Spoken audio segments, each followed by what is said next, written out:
deep it sits in the hole. It's going to be that deep when we're done. Now what we're going to do is we're going to bring these two blocks over here so the seal sits kind of between the two blocks. You're going to get yourself an alignment punch. Now stare down from above. You're going to come in at an angle like so. And you're going to hit down and you're going to drive the old seal out. Notice I damaged it a little bit. Where did I go? Right there. Not a big deal though, okay? We just came in, we kind of catch that from the corner. Now to go back in, I'm going to tip these guys over. I'm just going to set it right on top of one of these two blocks. I'm going to grab a rag, don't go anywhere. I'm going to grab a rag, make sure you clean out that hole where the seal rides good before you go start putting the new one in. Okay? Now, take the new seal, make sure it's nice and clean all around the edges and so forth. Nice and clean. We're going to set in there nice and flush.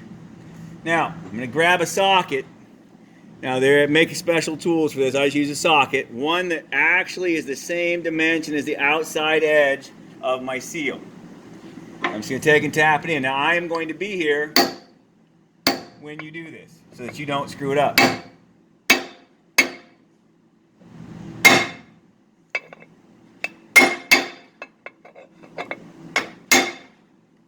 Okay, your particular engine is a little tighter than the guy before yours.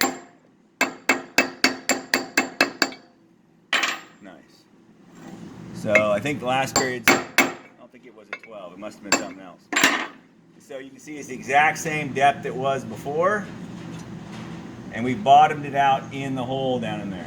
It's flush as we can be. Again, we're bottomed out down there. And we're sitting the same depth we were previously. Yay! And again, there's no gap right there. Again, no gap right in there between the aluminum and the actual seal. Ta-da! That is all.